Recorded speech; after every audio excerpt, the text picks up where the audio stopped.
Takže ahoj, máme tu zase video a na videu budeme rozbalovat stojánek na karty a věž na kostky. Vlastně tady dáš kostku a hodíš ji. Tyto dvě věci jsem koupila na Fantasy obchodu. Mají tam spoustu věcí, určitě se koukněte na ten Fantasy obchod, dám vám ho do popisku a třeba vám ukážu, jaký dvě věže se mi tam líbí.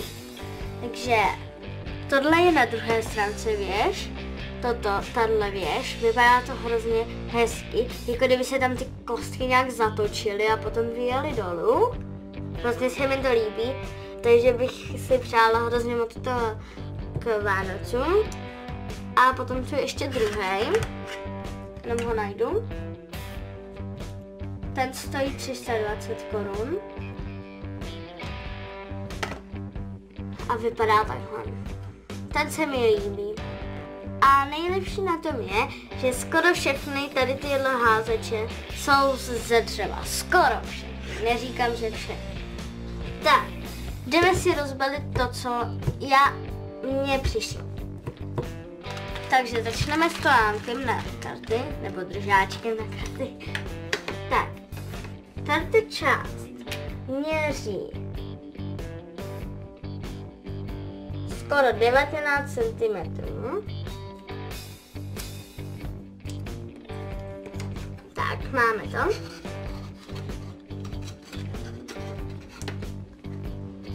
A takhle máme držáček stojánek na karty.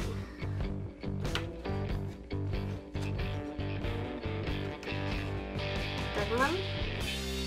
A dáme si tam karty.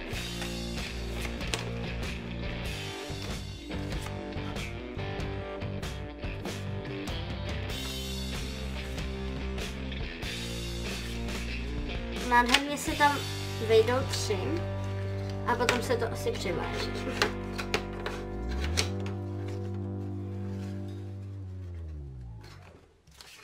Ale ono se jich tam bude vejít určitě i víc. Takhle.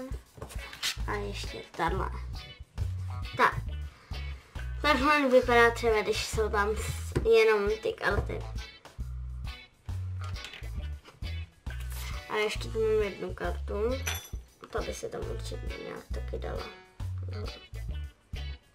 Máme 7 karet v držáčku.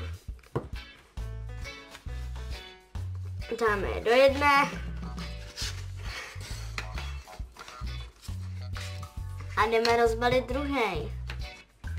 A jdeme se rozbalit házeč na kost.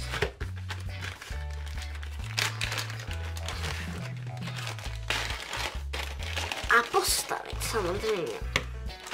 Určitě si to kupte v tom Fantasy obchodu. Nejvíc vám na tom bude bavit asi to skládání.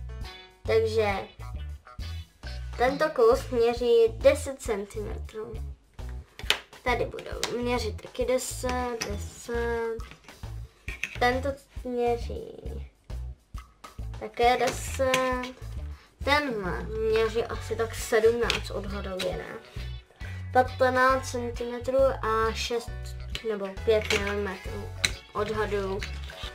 Tak, teď jdeme skládat.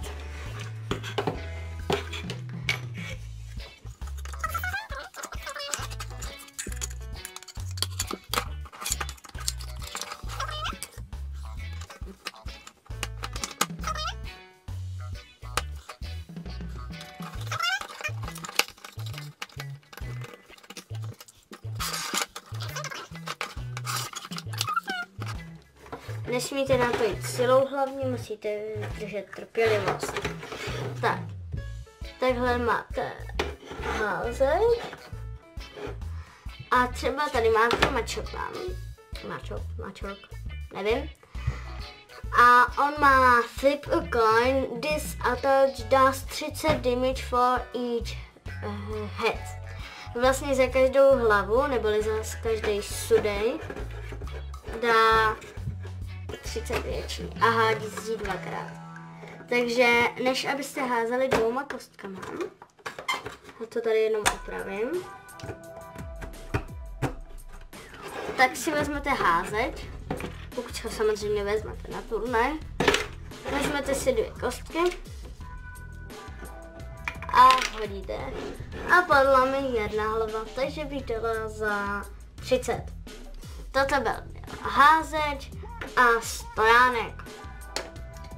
Moc se mi to líbí a abych nezapomněla na soutěž, tak dneska to bude soutěž o rolničku Pikachu. Když minule to byl ten velký Pikachu, tak dneska bude malý Pikachu. A dám vám do odkazu do popisku, vám dám soutěž, jak se přihlásit. Takže toto by z dnešního videa bylo asi všem. Těším se na vás zase u dalšího. A vy určitě začněte taky natáčet. Až tohle si třeba koupíte, tak to natočte. Chtěla bych moc ráda vidět, jak to natočíte. Moc ráda. Takže ahoj. A určitě hrajte Pokémony.